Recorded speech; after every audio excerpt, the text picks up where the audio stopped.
Baik, izin memulai. Assalamualaikum warahmatullahi wabarakatuh, Bu Happy dan teman-teman. Selamat siang, salam sejahtera untuk kita semua. Pada pertemuan Zoom Landasan Pendidikan kali ini, kami kelompok 7 akan mempresentasikan materi kami yang berjudul Potensi, Sifat, Keunikan, Dinamika, dan Hak Asasi Manusia, serta Upaya Pendidikan dan Sosok Manusia yang diharapkan seutuhnya. Boleh di next.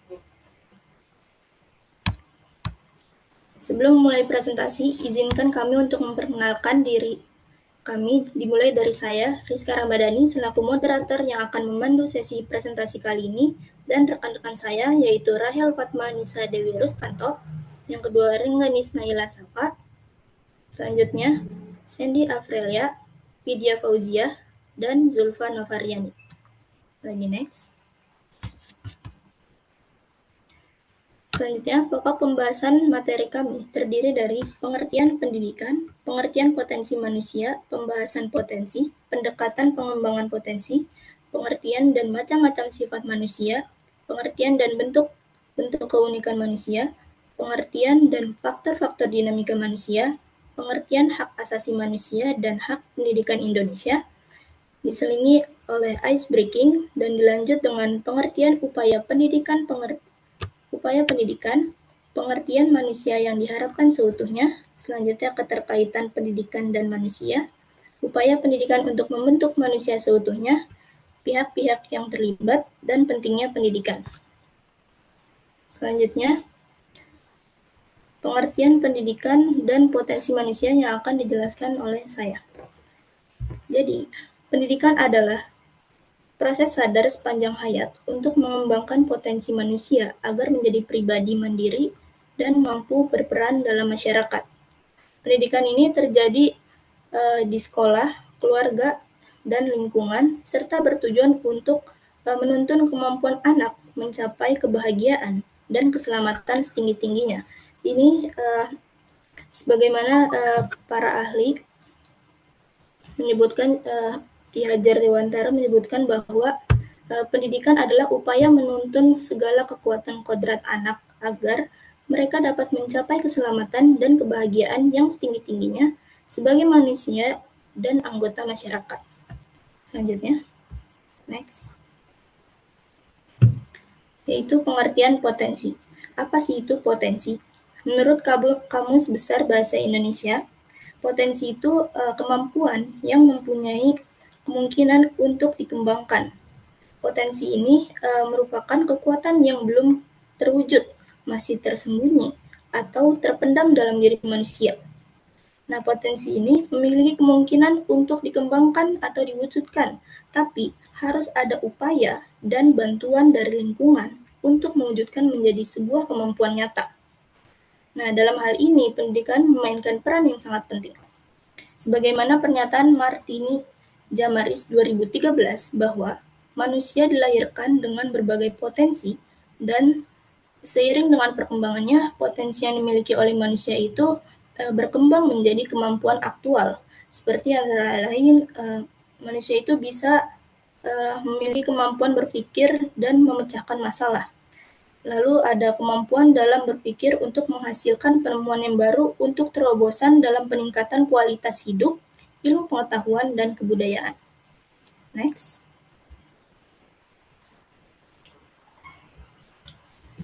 Selanjutnya, potensi manusia itu apa aja sih?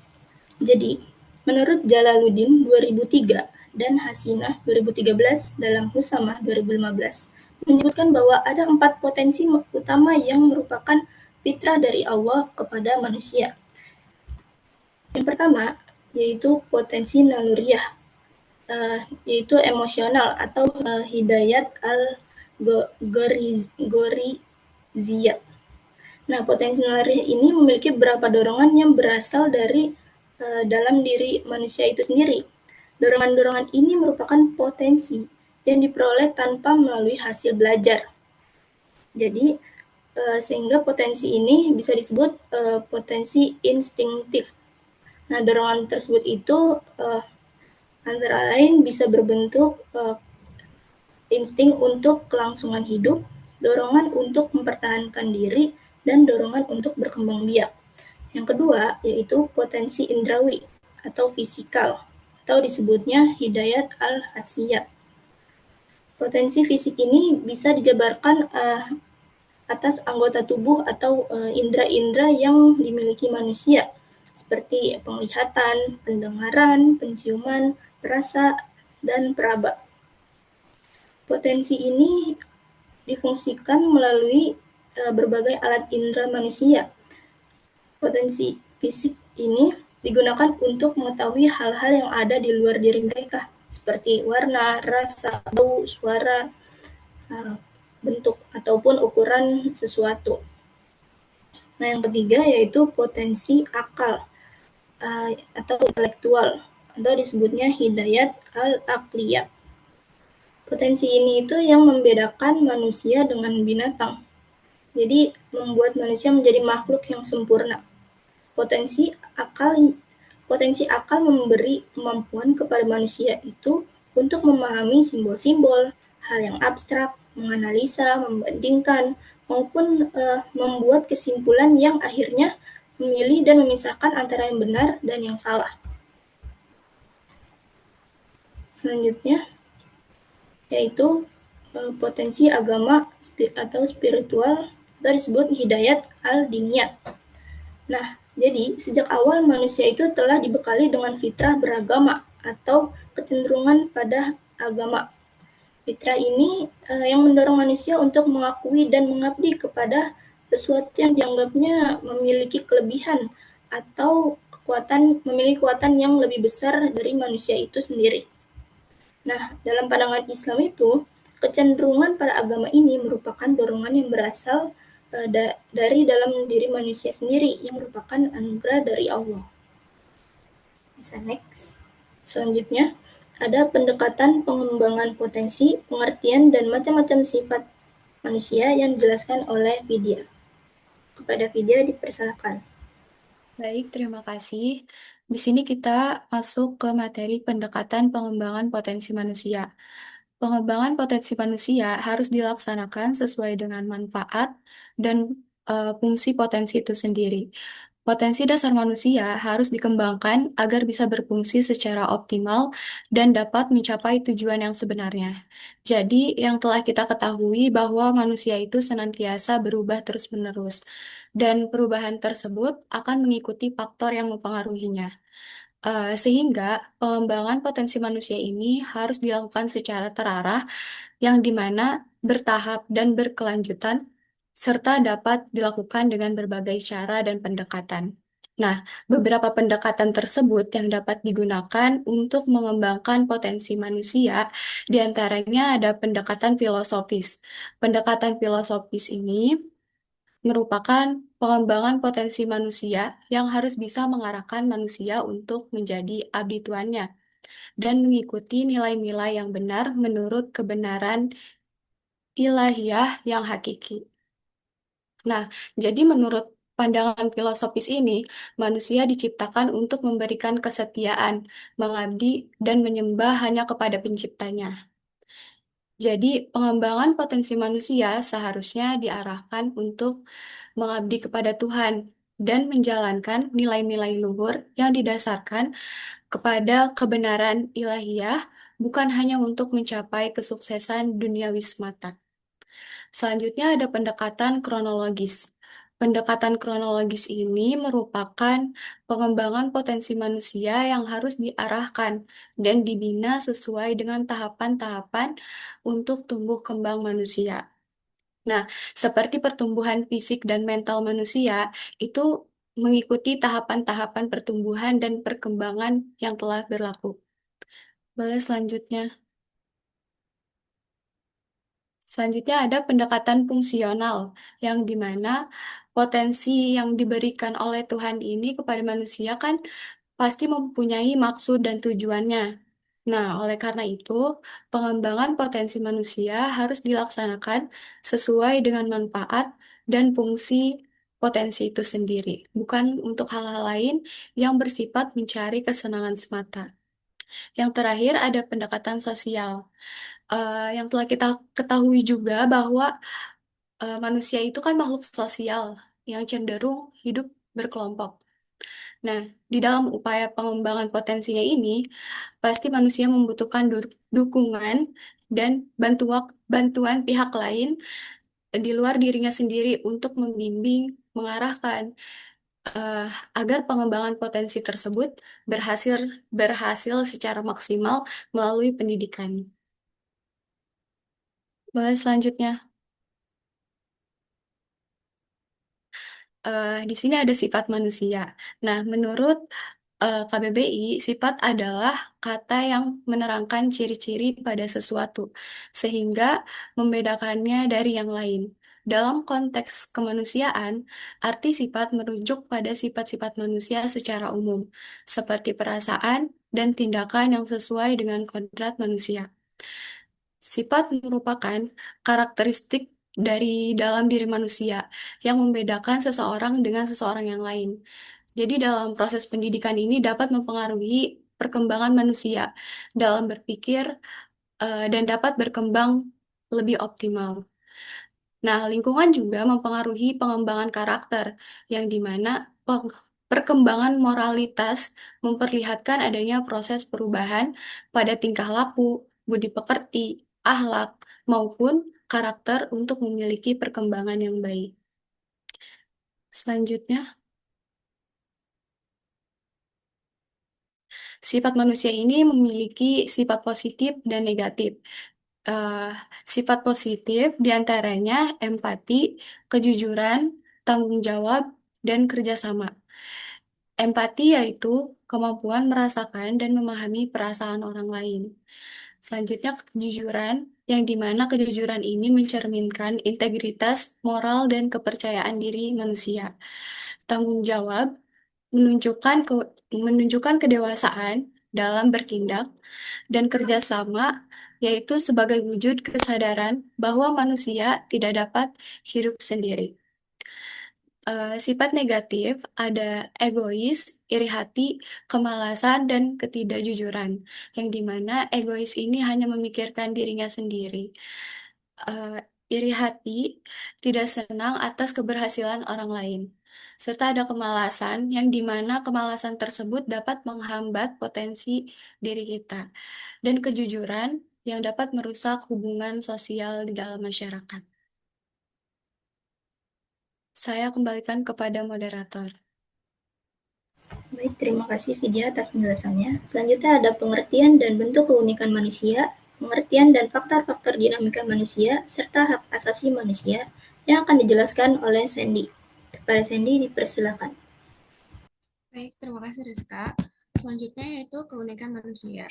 Keunikan manusia merupakan kondisi yang membedakan setiap individu dari orang lain dan dari hewan, yang disebabkan oleh kombinasi faktor keturunan, lingkungan, dan kemampuan kognitif, serta emosional yang khas seperti rasionalitas, ekspresi, kepribadian, dan kehendak bebas. Keunikan ini membuat setiap orang yang memiliki individualitas yang unik dan tidak dapat direplikasi. Manusia mampu berinovasi menciptakan berbagai benda yang dapat digunakan untuk membantu atau mempermudah kehidupannya. Tidak hanya memiliki keunikan yang membedakan dengan hewan, manusia juga memiliki keunikan individu yang membedakannya dengan manusia lain. Sebagaimana telah disebutkan bahwa setiap manusia memiliki keunikan yang tidak dimiliki oleh manusia lain. Keunikan tersebut dapat berupa bakat, inteligensi, minat, kondisi emosi, dan lain sebagainya. Jadi keunikan manusia adalah hal yang membuat kita berbeda dan itu harus kita hargai serta kembangkan dengan baik. Selanjutnya, Rachel. Selanjutnya itu ada bentuk-bentuk keunikan manusia. Yang pertama itu ada keunikan kognitif dan neurologis, yaitu perbedaan dalam cara setiap orang berpikir, belajar, dan memproses informasi. Misalnya, ada yang cepat memahami pelajaran, ada juga yang lebih kreatif dalam memecahkan masalah. Yang kedua, keunikan kepribadian, seperti orang mempunyai karakter yang berbeda, seperti ada yang pendiam, ada yang ceria, ada juga yang suka menolong. Ketiga, keunikan budaya dan konteks sosial. Ini berarti setiap manusia tumbuh dalam lingkungan dan budaya yang berbeda, sehingga cara pandang dan kebiasaannya juga tidak sama. Yang terakhir itu keunikan jalur perkembangan hidup. Setiap orang memiliki perjalanan hidup yang berbeda, baik dari pengalaman, pendidikan maupun cara mencapai tujuannya. Selanjutnya yaitu dinamika manusia. Dinamika merupakan perubahan. Jadi dinamika manusia dapat kita artikan perubahan yang dialami oleh manusia sejak manusia itu masih dalam kandungan sampai dilahirkan. Hingga akhir hayatnya selalu bersifat dinamis. Dinamis berarti berubah, berkembang, atau tidak tetap. Jadi dinamika kehidupan manusia adalah proses perubahan kehidupan dari satu kondisi kepada kondisi lain yang menghasilkan efek positif dan negatif. Perubahan ini bisa berdampak positif maupun negatif, tergantung bagaimana manusia menjalaninya.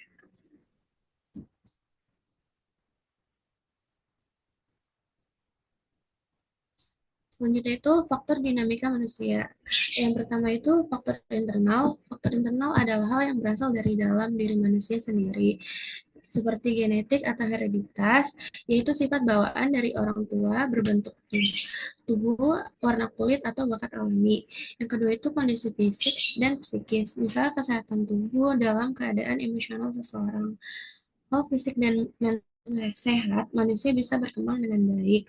Yang ketiga, motivasi dan potensi diri, yaitu semangat dan kemampuan yang dimiliki seseorang untuk mencapai tujuannya. Selanjutnya itu ada faktor eksternal. Faktor eksternal berasal dari luar diri manusia. Yang pertama adalah lingkungan keluarga, karena keluarga adalah tempat pertama seseorang belajar dan tumbuh. Yang kedua, pendidikan dan lingkungan sosial, seperti sekolah dan teman-teman yang bisa mempengaruhi cara berpikir dan bersikap. Yang terakhir ada budaya dan nilai masyarakat, seperti aturan, kebiasaan, dan ada di lingkungan sekitar yang ikut membentuk kepribadian manusia. Selanjutnya ada hak asasi manusia dan hak pendidikan Indonesia. Menurut Undang-Undang Nomor 39 Tahun 1999, hak asasi manusia adalah seperangkat hak yang melekat pada diri manusia sebagai makhluk ciptaan Tuhan Yang Maha Esa. Hak tersebut merupakan anugerah yang wajib dilindungi dan dihargai oleh setiap manusia. Di Indonesia, hak untuk mendapatkan pendidikan diatur dalam Pasal 31 Undang-Undang Dasar Negara Republik Indonesia 1945 sebagai berikut. Yang pertama, tiap-tiap warga negara berhak mendapatkan pengajaran. Yang kedua, pemerintah mengusahakan dan menyelenggarakan satu sistem pengajaran nasional dalam rangka mencerdaskan kehidupan bangsa yang diatur dengan undang-undang.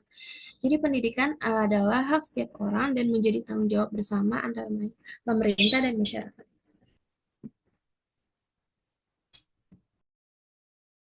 Baik, terima kasih Sandy atas penjelasannya. Selanjutnya kita sudah memasuki sesi ice breaking. Diharapkan untuk teman-teman semua untuk aktif menjawab. Selanjutnya, boleh next. Ice breaking kali ini bertema The World of Magic. Selanjutnya. Nah, jadi peraturan dari ice breaking kali ini yaitu halaman selanjutnya akan ditunjukkan sebuah angka. Nah, jadi yang kedua nanti akan ada yang memilih salah satu angka. Lalu ketika sudah dipilih, maka akan menunjukkan sebuah gambar. Nah, gambar tersebut itu nanti kalian akan menebak itu merupakan potensi manusia, sifat manusia, atau keunikan manusia. Selanjutnya, boleh untuk salah satu dari teman-teman untuk memilih salah satu dari ketiga angka.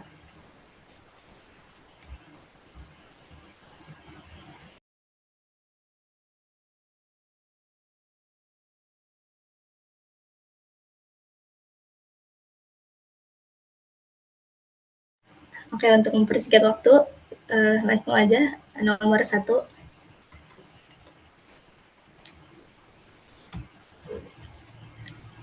Pada teman-teman untuk raise hand ya. Diizinkan untuk raise hand.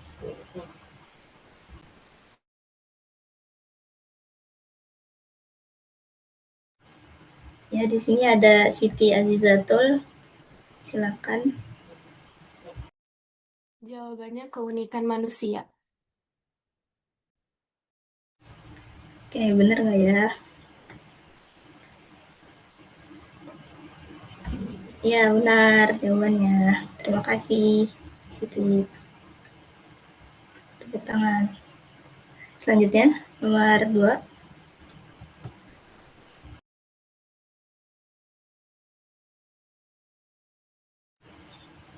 Boleh, Raisen?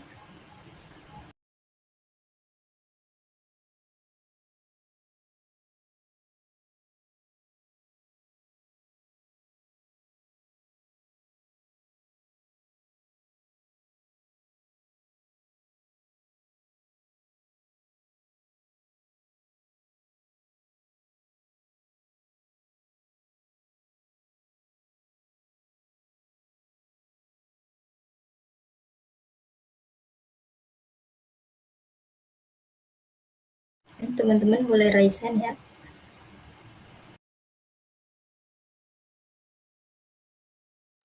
Oke, Yovando, boleh jawabannya? Sifat manusia. Sifat manusia, benar nggak ya? Boleh. Ya, benar. Terima kasih, Yovando. Selanjutnya,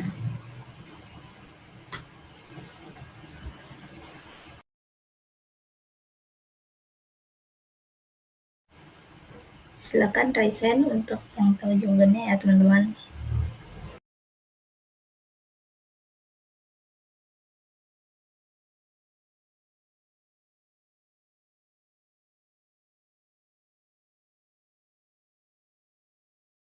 Ada Nur Fitri. Silakan Nur Fitri untuk jawabannya. Potensi manusia. Potensi manusia, benar nggak ya? Ya, benar. Yeay. Selamat. Terima kasih Nur Fitri. Oke, selanjutnya akan ada materi, yaitu pengertian upaya pendidikan dan manusia yang diharapkan seutuhnya, serta upaya-upaya pendidikan untuk membantu manusia seutuhnya, yang akan dijelaskan oleh Rahel. Pada Rahel, dipersilakan. Terima kasih kepada moderator. Jadi yang pertama yaitu upaya pendidikan. Upaya pendidikan adalah usaha sadar dan terencana untuk mengembangkan potensi peserta didik menjadi manusia yang cerdas, berakhlak mulia, mandiri, dan bertanggung jawab. Hal ini dilakukan melalui proses pembelajaran yang disengaja, baik di sekolah maupun di luar sekolah, untuk menciptakan suasana belajar yang kondusif agar peserta didik dapat aktif mengembangkan dirinya.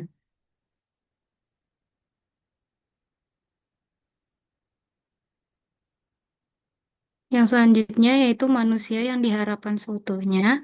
Suhartono 2007 menjelaskan bahwa manusia seutuhnya adalah manusia yang memiliki moral bersyukur, bersabar, dan berikhlas atau dengan kata lain memiliki jiwa spiritual atau kecerdasan spiritual. Membangun manusia seutuhnya berarti membangun manusia yang memiliki kecerdasan intelektual, emosional, dan spiritual.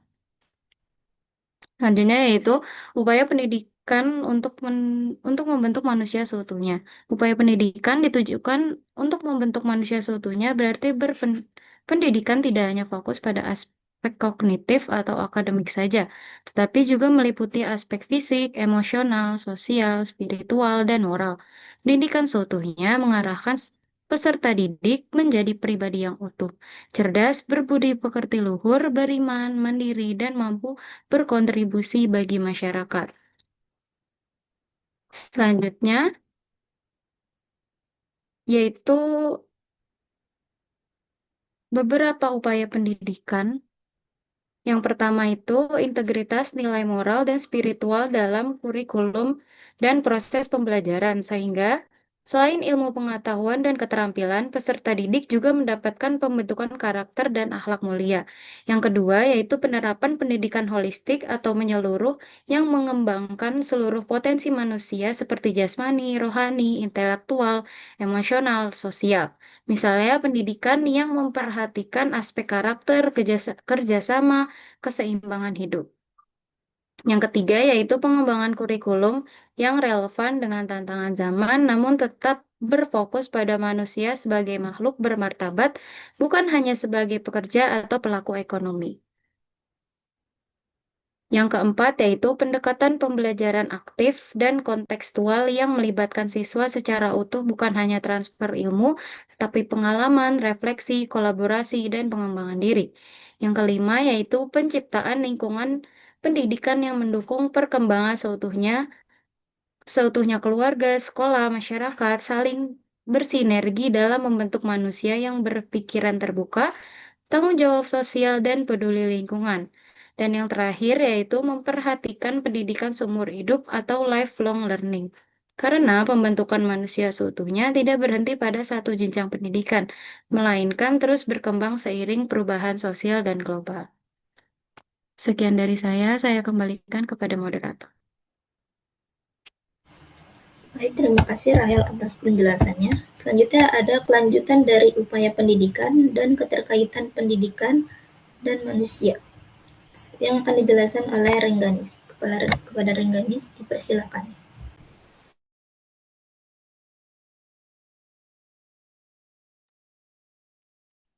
Nah, terima kasih kepada Rizka atas kesempatannya. Keterkaitan pendidikan dan manusia. Keterkaitan pendidikan dan manusia ini yang pertama adalah pendidikan ada karena manusia memerlukan untuk berkembang. Dan yang kedua, pendidikan dilaksanakan oleh manusia dan untuk manusia. Dan yang ketiga, tanpa pendidikan, manusia tidak dapat mencapai kemanusiaan yang utuh. Dan yang keempat, pendidikan membantu manusia memahami nilai, norma, dan kehidupan sosial. Nah, fungsi pendidikan bagi manusia itu yang pertama, mengembangkan kemampuan berpikir dan kecerdasan. Yang kedua, membentuk moral, karakter, dan kepribadian. Yang ketiga, menumbuhkan kesadaran sosial dan tanggung jawab. Dan yang keempat, membantu manusia mencapai kemandirian dan kesejahteraan hidup. Boleh di next? Hubungan antara manusia dengan pendidikan diawali dengan pertanyaan, apakah manusia dapat dididik? Pertanyaan tersebut dapat mengacu pada asas-asas antropologis yang melandasi kesimpulan bahwa manusia mungkin dididik atau dapat dididik.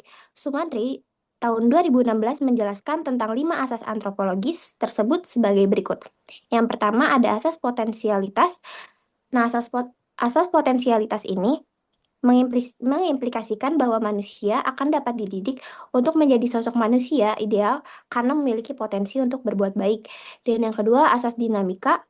Pendidikan dilakukan untuk membantu manusia menjadi manusia ideal. Di pihak lain, manusia itu sendiri memiliki dinamika untuk menjadi manusia ideal. Oleh karena itu, dinamika manusia mengimplikasikan bahwa manusia akan dapat dididik. Boleh di next? Nah, selanjutnya itu ada asas individualitas, di mana pendidikan harus bantu kita buat jadi diri sendiri, bukan sekedar nurut sama keinginan guru, dosen, ataupun siapapun. Jadi setiap orang punya kesempatan buat berkembang sesuai kemampuannya. Dan yang keempat ada asas sosialitas. Praktik pendidikan terjadi dalam suasana pengaruh timbal balik antara pendidik dan peserta didik melalui interaksi atau komunikasi. Oleh karena itu, sosialitas manusia mengimplikasikan bahwa manusia akan dapat dididik.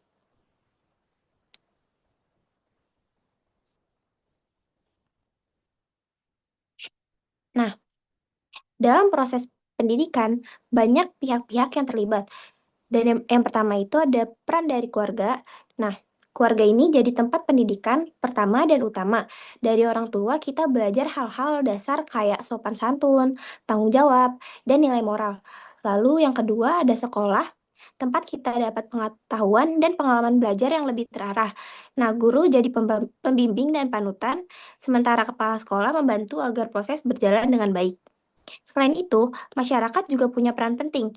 Lewat kegiatan sosial, organisasi, dan interaksi sehari-hari, kita bisa belajar tanggung jawab, empati, kerjasama, dan disiplin. Boleh di next?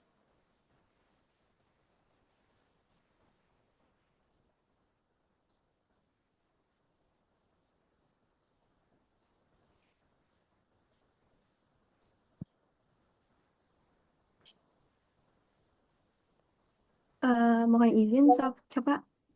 Ya, Mungkin sudah cukup sampai slide itu. oh ya. Terima kasih, saya kembalikan lagi kepada si Rizka.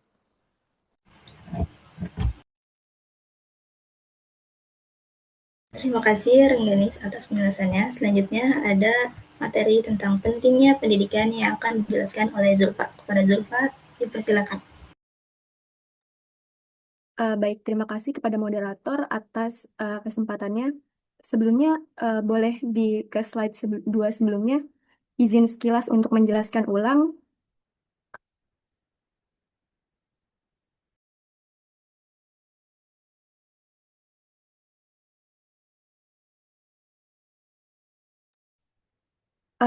Izin slide setelahnya. Nah, baik, terima kasih atas kesempatannya.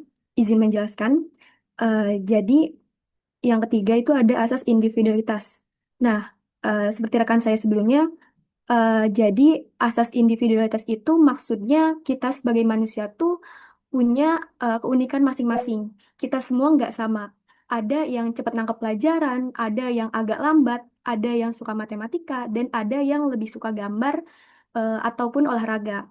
Dan itu semua adalah hal yang normal, teman-teman. Nah, dalam pendidikan, tugas guru itu bukan maksa murid buat tugas guru itu bukan maksa murid buat jadi seperti yang dia mau.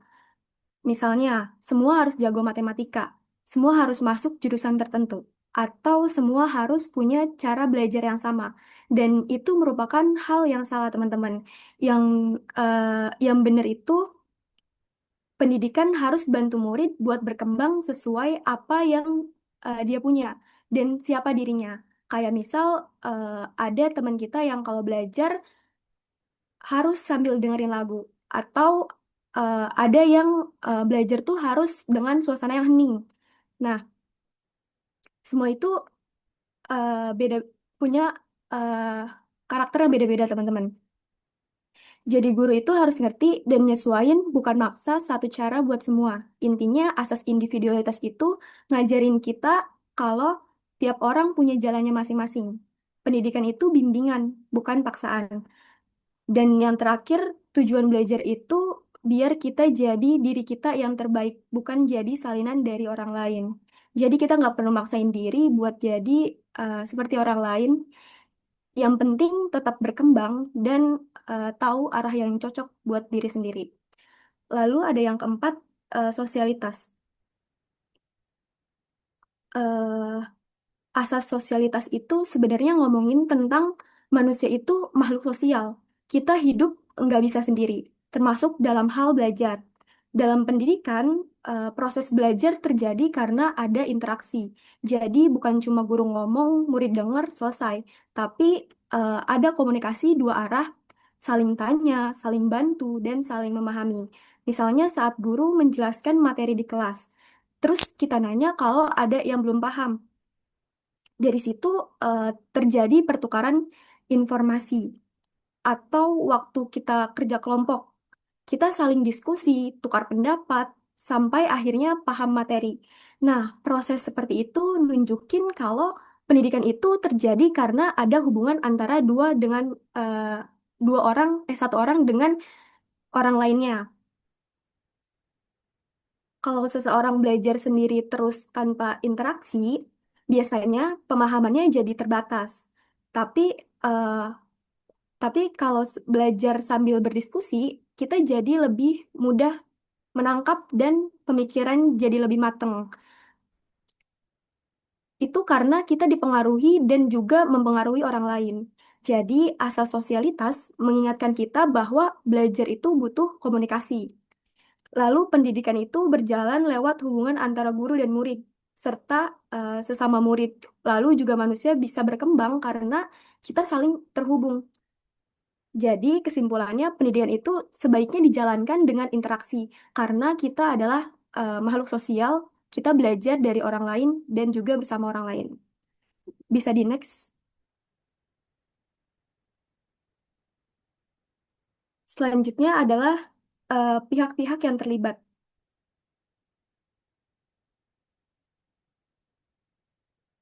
Pendidikan bukan hanya tanggung jawab sekolah, tetapi juga keluarga, masyarakat, dan pemerintah. Semua pihak saling berperan untuk membantu manusia berkembang secara utuh, baik pengetahuan, sikap, maupun keterampilan. Peran keluarga, keluarga adalah lingkungan pendidikan pertama dan utama bagi anak.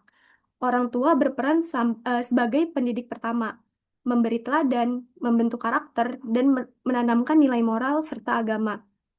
Nilai-nilai seperti sopan santun, tanggung jawab, dan kebiasaan baik mulai diajarkan di rumah. Nah, jadi pendidikan itu sebenarnya bukan hanya urusan sekolah saja. Pendidikan itu sebenarnya bukan hanya urusan sekolah saja. Kita sering berpikir kalau belajar itu ya tugas guru di kelas. Padahal proses pendidikan seseorang itu terjadi dari berbagai arah, yaitu dari keluarga, masyarakat, sampai pemerintah turut punya peran.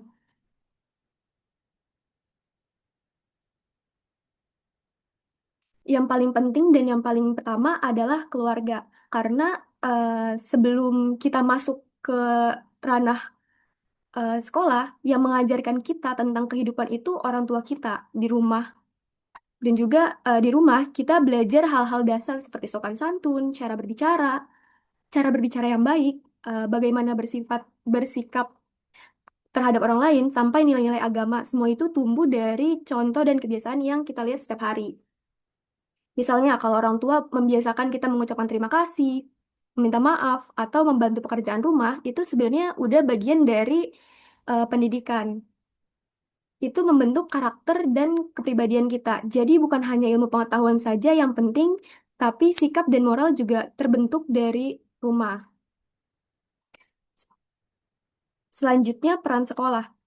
Sekolah adalah lembaga pendidikan formal tempat anak belajar secara terarah dan sistematis. Guru berperan sebagai pengajar, pembimbing, dan panutan. Kepala sekolah mengatur jalannya proses pendidikan agar berjalan baik di sekolah. Di sekolah, siswa belajar ilmu pengetahuan, keterampilan, kedisiplinan, dan kerjasama. Jadi, sekolah itu punya peran penting dalam proses pendidikan kita. Kalau di rumah kita belajar dasar-dasar sikap dan kebiasaan, maka di sekolah kita belajar hal-hal yang lebih terarah. Sekolah adalah tempat belajar yang sudah diatur dengan jelas, mulai dari jadwal, mata pelajaran, sampai kegiatan lainnya. Di sekolah, guru menjadi sosok yang membimbing kita. Guru bukan hanya mengajarkan materi seperti matematika atau bahasa, tetapi juga mengajarkan cara bersikap, cara berpikir, dan memberikan contoh bagaimana berperilaku dengan baik. Jadi guru itu bukan hanya pengajar, tapi juga panutan. Selain guru, juga ada kepala sekolah yang mengatur agar semua kegiatan pendidikan berjalan dengan baik. Jadi sekolah tidak hanya tempat mencari nilai, tapi sekolah adalah tempat kita berkembang sebagai manusia, belajar memahami diri sendiri dan belajar berinteraksi dengan orang lain. Selanjutnya ada peran masyarakat. Peran masyarakat adalah lingkungan pendidikan nonformal dan informal yang membantu membentuk kepribadian seseorang. Melalui kegiatan sosial, organisasi, dan interaksi sehari-hari, seseorang belajar tanggung jawab, empati, dan kerjasama. Contohnya adalah kegiatan gotong royong, organisasi pemuda, atau kerja bakti lingkungan. Jadi, yang dimaksud poin tadi adalah masyarakat juga punya peran penting dalam pendidikan kita. Lingkungan sekitar tempat kita ikut membentuk sikap dan kepribadian kita. Lewat kegiatan sehari-hari seperti berkumpul dengan tetangga, ikut gotong royong, atau kerja bakti. Dengan hal tersebut, kita jadi belajar tentang tanggung jawab, kerjasama, dan rasa peduli terhadap orang lain. Begitu juga lewat organisasi, terutama organisasi pemuda di lingkungan. Kita belajar bagaimana bekerja sama dalam tim dan menghargai pendapat orang lain. Jadi pendidikan itu tidak hanya terjadi di sekolah dan rumah, tapi juga lewat kehidupan kita di masyarakat. Boleh di next?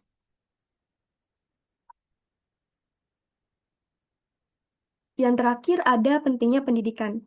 Pendidikan penting untuk membentuk kualitas diri dan masyarakat. Melalui pendidikan, seseorang memperoleh ilmu, keterampilan, dan karakter sehingga mampu menghadapi tantangan hidup dan berkontribusi bagi bangsa. Pendidikan juga membuka peluang dan membangun masa depan yang lebih baik.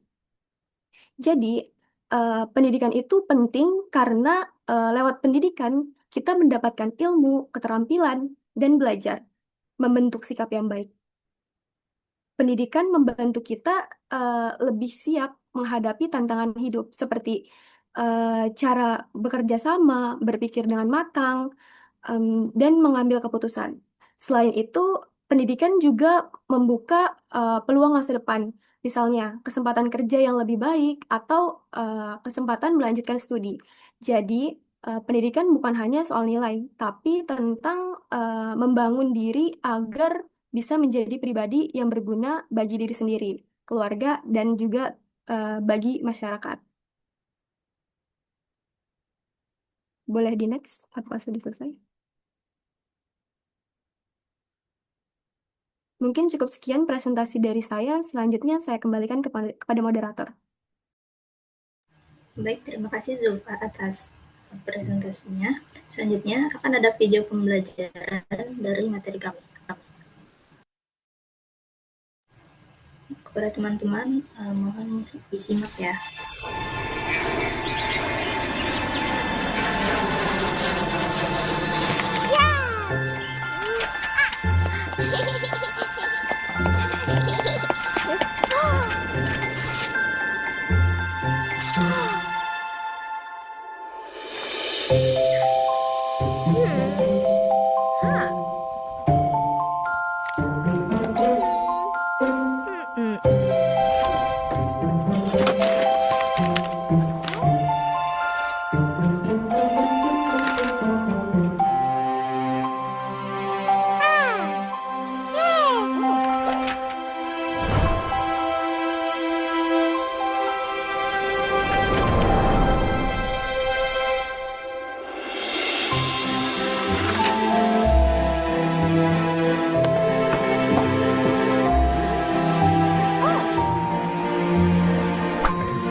itu dia video pembelajaran materi-materi kami. Selanjutnya, sebelum kesimpulan, akan dilakukan proses sesi tanya jawab.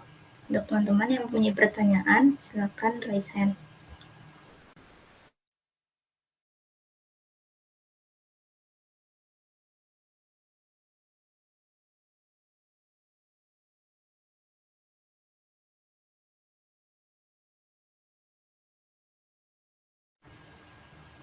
Baik, di sini ada Nidia. Nidia, silakan untuk memberikan pertanyaannya.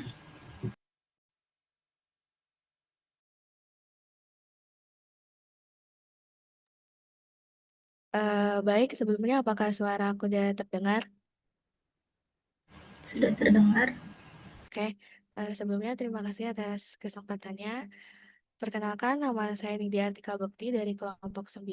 Izin bertanya, jika setiap manusia itu memiliki keunikan dan dinamika yang berbeda, bagaimana sistem pendidikan nasional dapat menyesuaikan tanpa menyeragamkan karakter peserta didik?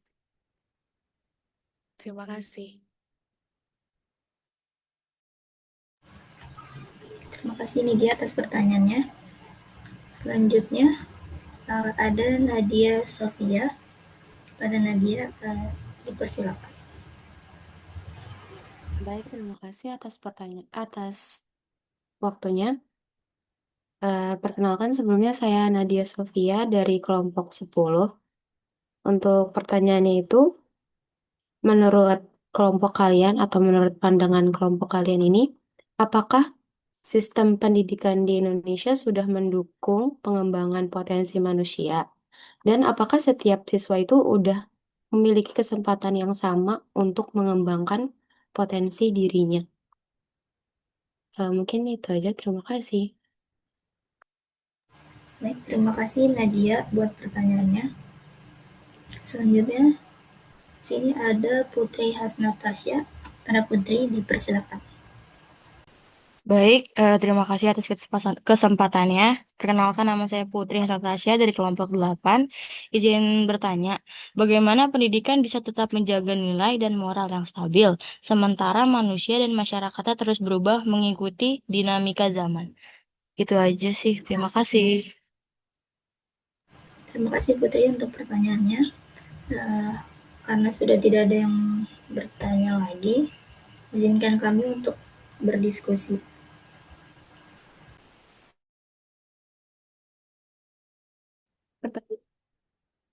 Izin menjawab pertanyaan dari Nadia Sofia, kelompok 10. Izin konfirmasi mengenai pertanyaannya. Menurut kelompok kalian, apakah sistem pendidikan di Indonesia sudah mendukung pengembangan potensi manusia dan apakah setiap siswa sudah memiliki kesempatan yang sama untuk mengembangkan potensi dirinya? Apakah seperti itu pertanyaannya? Ya, sudah betul, Zulfa.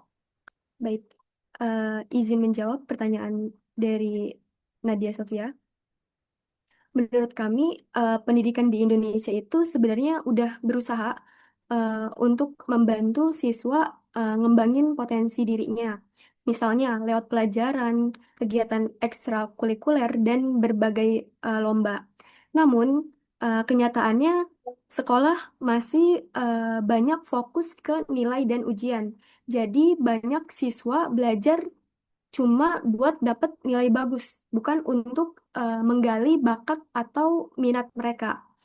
Lalu untuk soal kesempatan, seharusnya semua siswa punya peluang yang sama, tapi dalam kehidupan nyata belum bisa terrealisasikan karena siswa yang sekolahnya lengkap fasilitasnya atau tinggal di kota biasanya punya kesempatan yang lebih besar. Sementara siswa di daerah yang fasilitasnya kurang sering kesulitan untuk berkembang. Selain itu, kondisi ekonomi keluarga juga berpengaruh. Jadi, kesimpulannya, pendidikan kita tuh udah berusaha buat ngembangin potensi, tapi belum maksimal karena masih terlalu fokus pada nilai. Terus juga kesempatan untuk berkembang belum rata karena fasilitas lingkungan dan kondisi setiap siswa itu berbeda. Mungkin cukup sekian dari saya. Apakah sudah cukup menjawab pertanyaan dari Nadia. Udah sangat cukup menjawab. Terima kasih ya Zulfa. Sama-sama.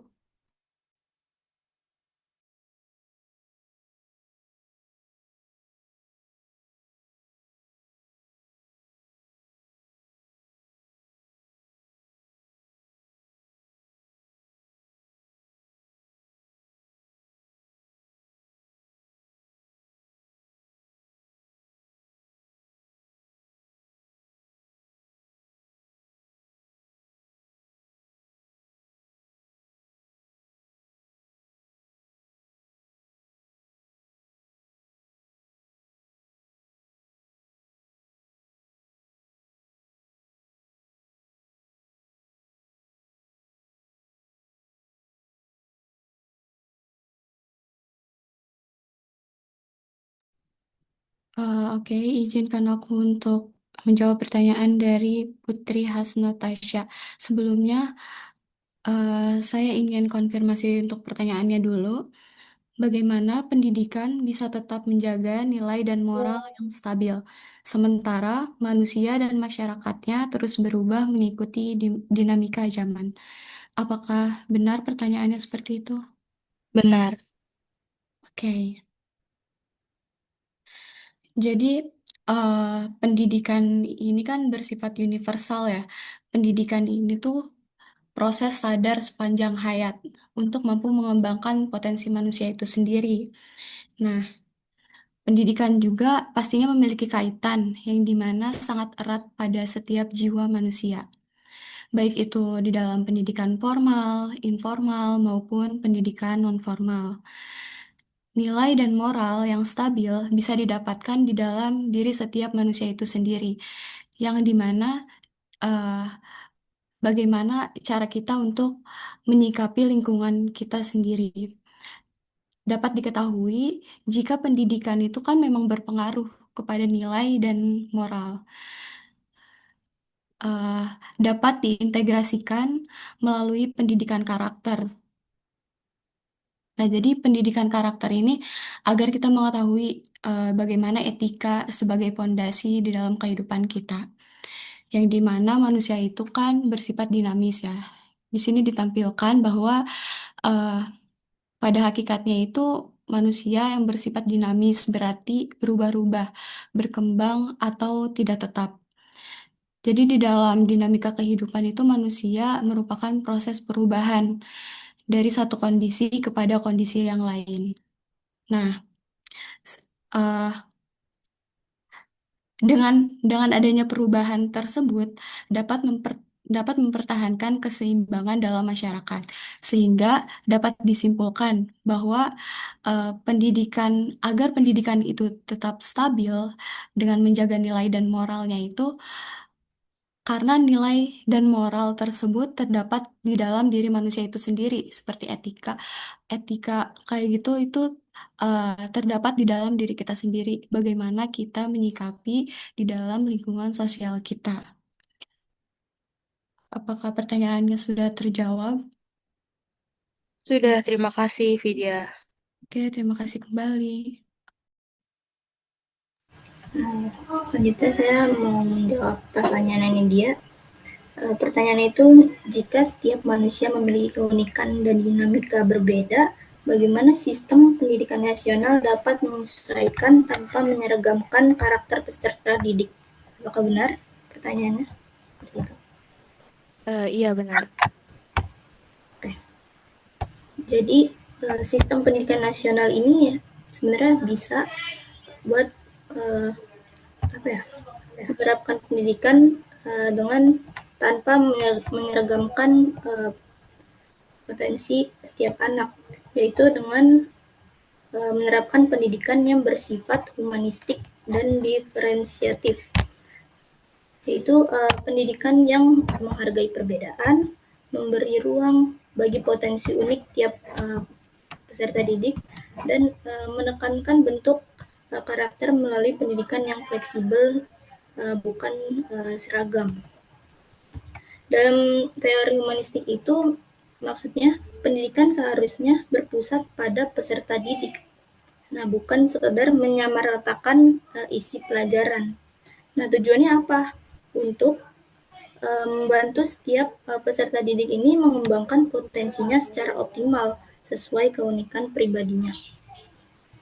Nah, di Indonesia ini juga sudah menerapkan contohnya seperti kurikulum merdeka, di mana pendidikan nasional ini harus memberi ruang bagi perbedaan potensi, kebutuhan, dan kecepatan belajar peserta didik. Artinya apa? Pendidikan nasional ini tidak lagi menuntut siswa sama, tetapi memberi kesempatan untuk belajar sesuai minat dan bakatnya. Biasanya kalau kemarin kurikulum merdeka itu kita bisa memilih mata pelajaran yang kita minati. Contohnya seperti itu. Apakah sudah terjawab nih dia? Sudah terjawab. Mungkin izin menanggapi boleh? Ya boleh. Jadi kalau kesimpulannya mungkin bukan sistem pendidikannya itu sendiri yang diubah ya atau dihapus. Kenapa? Karena kan negara juga tetap perlu punya standar supaya arah pendidikannya itu tetap sama untuk semua warga negaranya. Dan kan kalau di Indonesia kan kita ada kurikulum, untuk kurikulum merdeka. Mungkin kurikulum itu bisa menjadi panduan arah kan. Nah, nanti yang cara pencapaiannya itu yang berbeda. Kayak misal gurunya nih yang menyesuaikan kegiatan belajar dengan kondisi lingkungan atau kemampuan dari setiap peserta didiknya. Jadi terima kasih sebelumnya atas jawabannya Rizka. Sama-sama, terima kasih atas tanggapannya nih dia. Karena semua pertanyaan sudah terjawab, selanjutnya adalah bagian dari kesimpulan materi kami.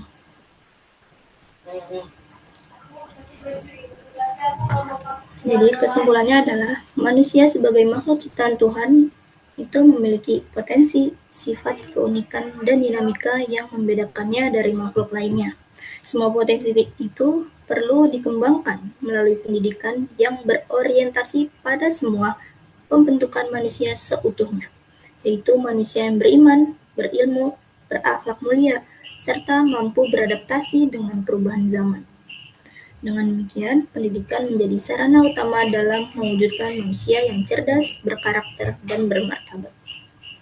Selanjutnya, next. Berikut daftar pustaka dari materi kami.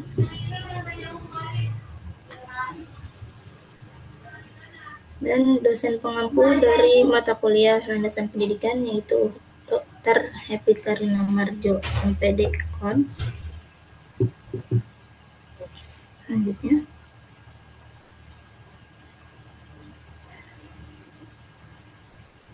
baik, terima kasih atas presentasi dari kami. Kurang lebihnya mohon maaf. Assalamualaikum warahmatullahi wabarakatuh.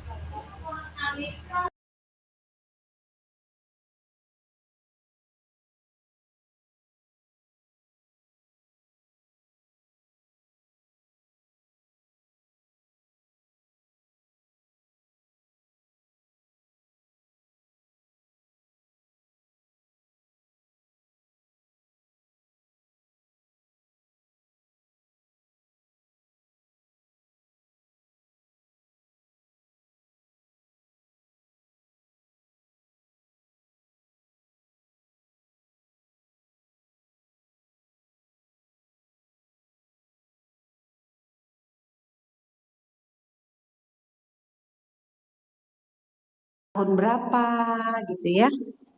Coba kita lihat di slide pertama misalkan, slide kedua untuk materi. Boleh share screen?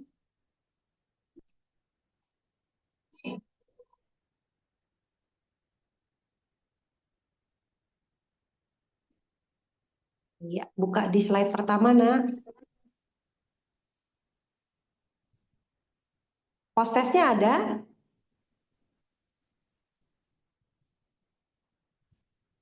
Lanjut. Nah, ini pendidikan, kalian mengutip dari ahli siapa, tahun berapa. Kalau dari jurnal, siapa penulisnya dan tahunnya. Next, berikutnya. Ini juga yang sudah ada Martini Jamaris ya, 2013, good. Yang atasnya belum. Ya ini ngambil dari mana? KBBI. Oke, KBBI-nya nanti link KBBI-nya ambil di mana? Tahun berapa? Karena kan KBBI banyak pengembangannya gitu ya, ditambahkan. Jadi itu garis besarnya seperti itu. Rizka, post-testnya adakah atau hanya video pembelajaran saja? Post-test, kita cuma video pembelajaran. Oke, good. Semuanya sudah bagus. Masukan dari Mbak Happy itu, adapun nilai untuk kelompok 7 adalah 85. Silakan diperbaiki PPT-nya, lengkapi dengan nama ahli. Kita beri plus kepada kelompok penyaji. Ada pertanyaan kelompok 7?